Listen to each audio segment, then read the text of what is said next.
What's going on? This is Quamon Fowler coming to you, the Texas Tenor. And, I'm just chilling on the bed and, I'm thinking about everything. And I wanted to record some video so that I could share because our thoughts are valuable. And so that's what I'm going to talk about in this podcast. So thank you for joining. I know it's been a minute, a lot of moving parts to life causes you to put these gaps, in between these episodes. But I've actually been encouraged by some of the listeners. And so it's been really cool to hear thoughts that I've shared in the podcast, kind of be reminded, to be reminded of, and they let me know that certain things have inspired them. And also, people are accessing my podcast through my app. So I'm going to get on top of that and make sure I keep it coming. What I did, I rolled out something new. I have a mentorship program that I'm actually, working to build. And then this is going to be something that is going to, be very special because I'll be able to really help other aspiring musicians kind of, better themselves with their sound to improvisation to getting paid, monetizing what they do. So that community is available if you're interested in that. If you're not a member already, we have a private group that you can access. And I did create a masterclass, and you can check out the first one for free. Then after that, if you want to take it further and you want mentorship from me, you would have to schedule a call with me on Zoom, and we can go through some of the things that we offer a part of that mentor program, and I can get you signed up in that Zoom call. So if you are interested in that, just go to TexasTenorAcademy.com/mentorship. All right. So with that said, let's talk about the value of our thoughts. And so I did a podcast yesterday. I actually started a new one for the Sound Musician, and I put it on my YouTube channel. And what I'll do is add to that. This is like a new chapter, a new brand, So, but anyway, I'm talking about the value of our thoughts. And so as I talk with different musicians from doing our one-on-ones, that the 15-minute calls where I've been talking with different musicians and just finding out where they are in terms of their struggles, the challenges that they face within their playing and not able to progress or be able to play over chord changes, or not liking the type of gigs that they play, not making enough money on the gigs, and also wanting to express themselves, but just, have issues with knowing what to practice, all of those things. And so, you think about the problems, and then you think about the circumstances that would bring on those challenges. And it really comes down to the way you think. And one of the valuable things, the lessons that I learned years back, that inspired me to write a book called The Christian Musician: Learn What Your Real Gift Is and How to Succeed With and Beyond Your Music. The gift is the way you think. And my pastor told me, Quamon, you make money with your mind, not with your music. And so that really blew me away. And it took me some time to really wrap my mind around what all that meant. And I'm even getting more and more insight now.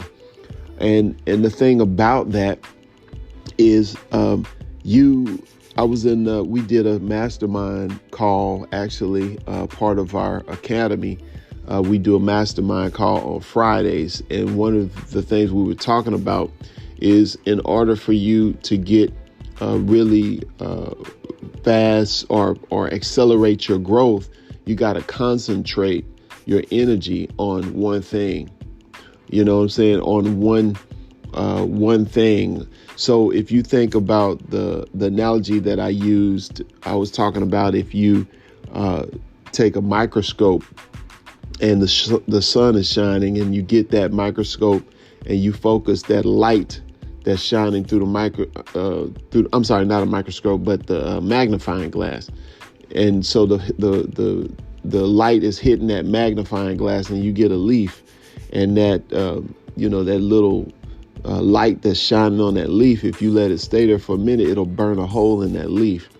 And so one of the things out of that, I was thinking, if you focus your attention on a thing and you keep on working at it consistently, you're going to make some progress, because it's like a laser. It's like they say, laser focus. If you laser focus, you can burn a hole through whatever you're focusing on. You know what I'm saying? You can break through. And so when you think about that whole understanding, it's your thoughts, right? So what's going on with your thoughts? What are you doing? What's occupying your thoughts? If you have a passion for something, then that needs to be your priority. You know what I'm saying? So here's something that is very simple, but at the same time, we miss it. Okay. So I'm 43 years old. I have a popular brand or persona. People know me as a saxophonist. And so what does that mean? What does that actually mean? As a saxophonist, people call me. I'm the go-to guy if they want me to play for an event. I might be the go-to guy if they need me to teach pertaining to saxophone.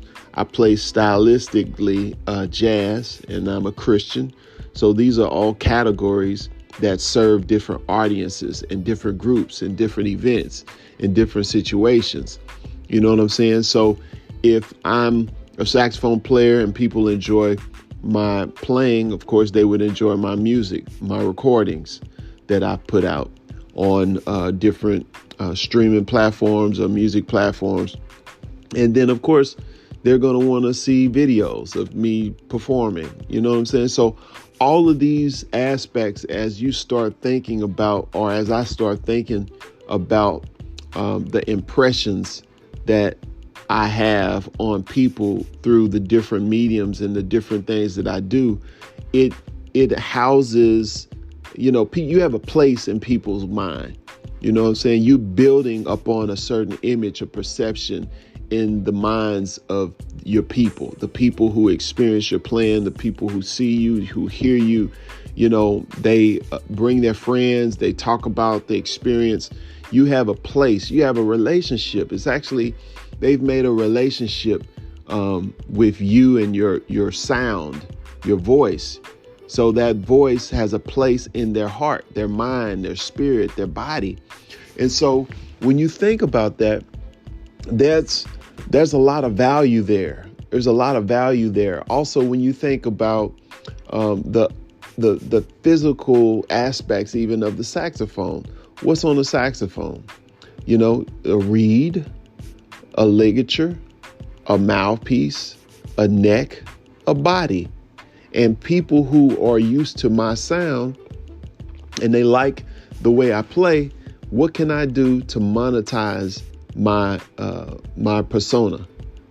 I could sell reeds, I could sell ligatures, I could sell mouthpieces, I could sell necks, I could sell saxophones, or I could have my own brand. You know what I'm saying? Or I could endorse. It starts out, usually you endorse a certain product, and then you graduate to the point you can get your own signature model.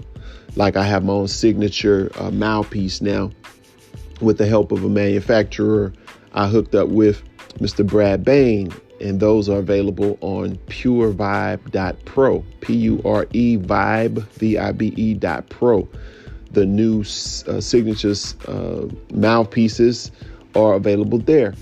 And we have alto, tenor, and soprano that will be added. Well, I already have tenor. My tenor mouthpiece, and then my man Marvell Carpenter has his signature mouthpiece there. So I'm gonna add my soprano and alto to what we have as our selection. So, but anyway, with saying that, if you think about reverse engineer things, you might be one who, you may not have a lot of videos out or music out or things that are online, your intellectual property or digital assets. You might not have a lot of that working for you at the moment, but you play gigs. You do things offline. You have word of mouth happening for you. So when you play at one engagement, people hear you, they remember you, and then they'll call you to play another gig. You know what I'm saying? So you might have that working for you. But the key is you just grow what you have and you multiply what you have. And I'm a big component of using biblical principles to, applying biblical principles to my life, to my business. And God has been increasing.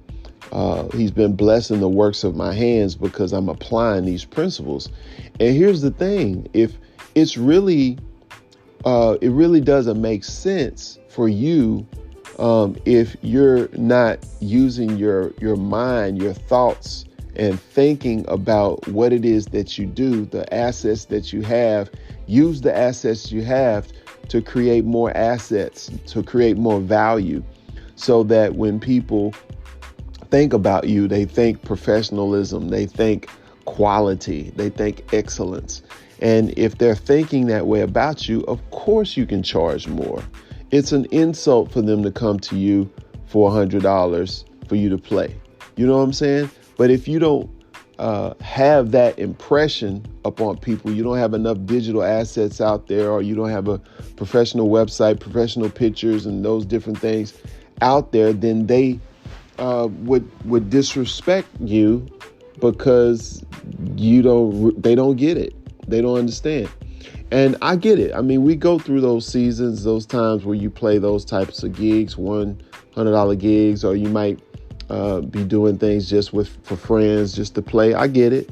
You can do what you want to do, but at the same time, you have to have a goal in mind. You have to be sure that you hit your target. You get what you need to get so that it can benefit you. There's value in what you do.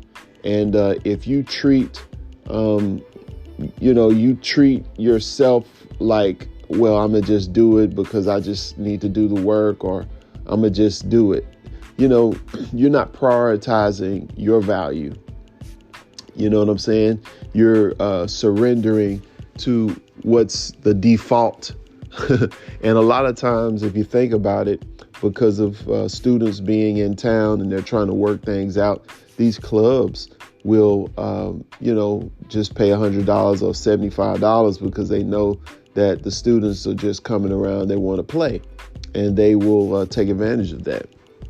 You know what I'm saying? So that's why the price point hasn't moved over the years, because young people are trying to work it out and they don't have outlets to be able to jam.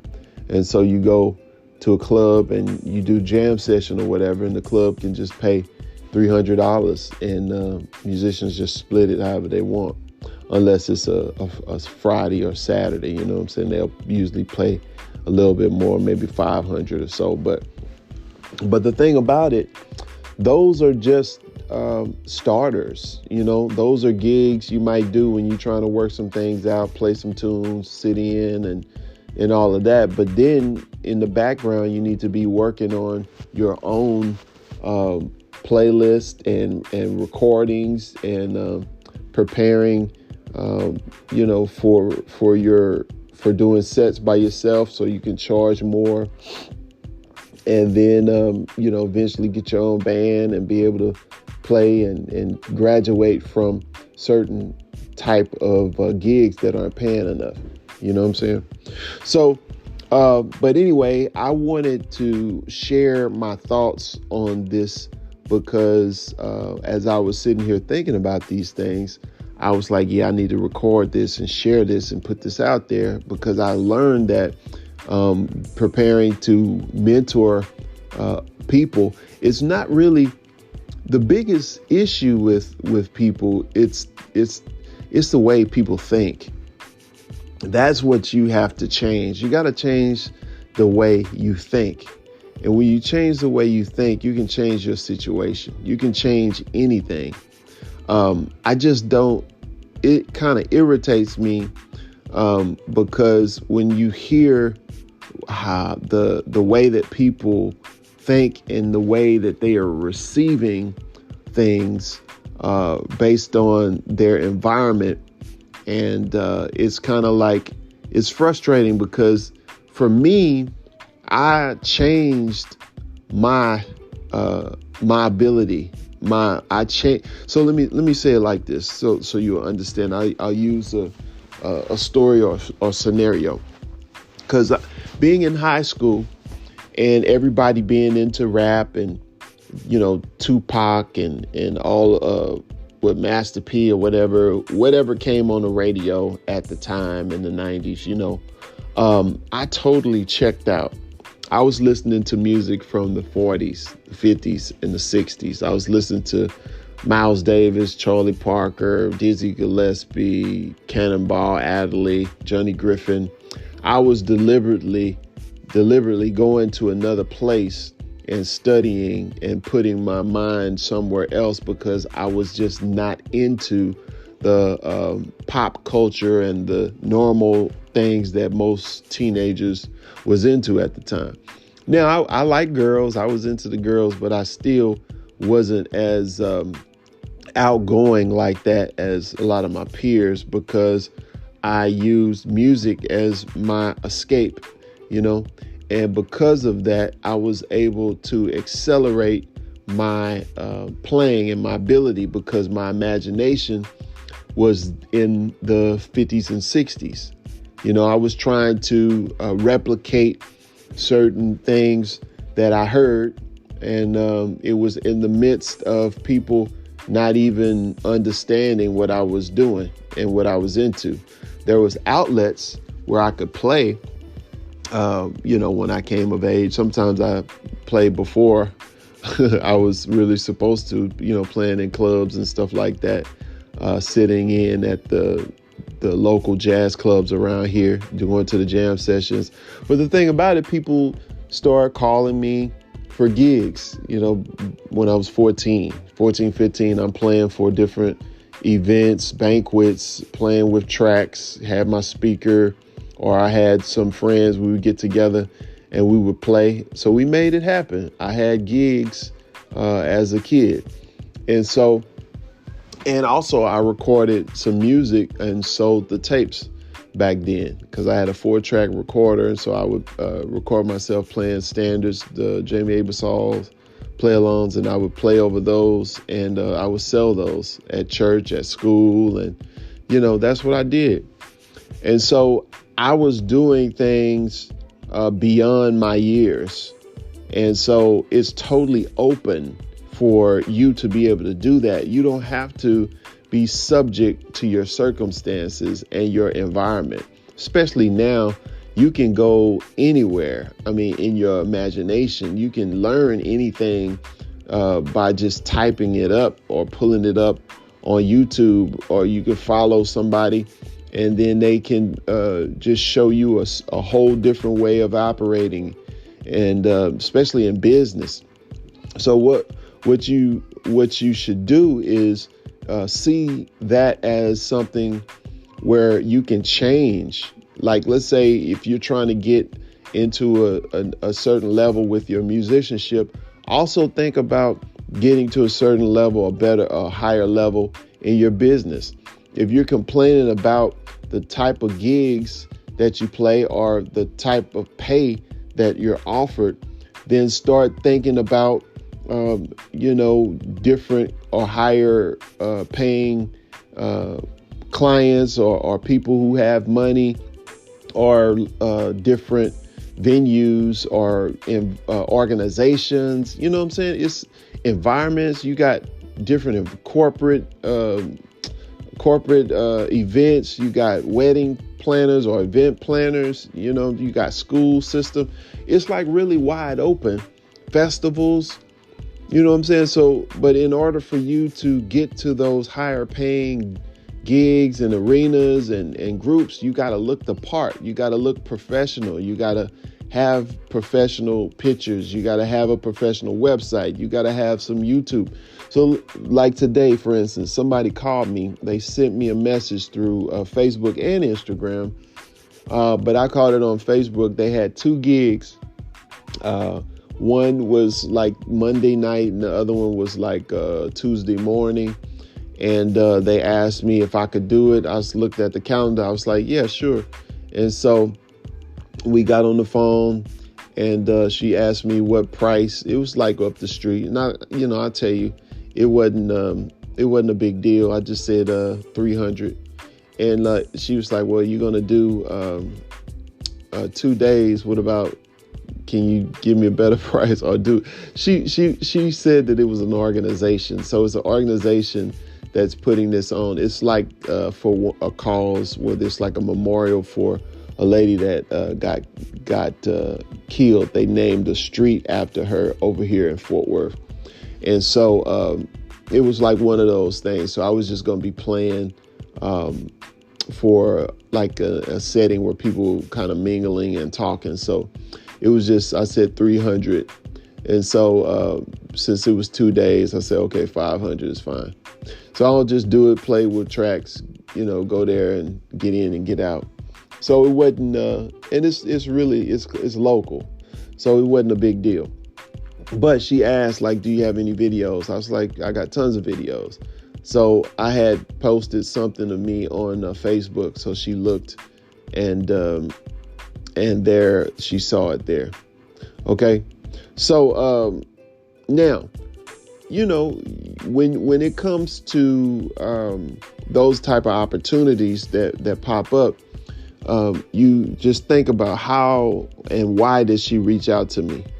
You know what I'm saying? She reached out to me because she saw something, or somebody recommended me, or I triggered a thought because an event was coming up and she was a Facebook friend or actually on Instagram too. So she saw, me playing the saxophone. It's like, okay, he'd be great for this.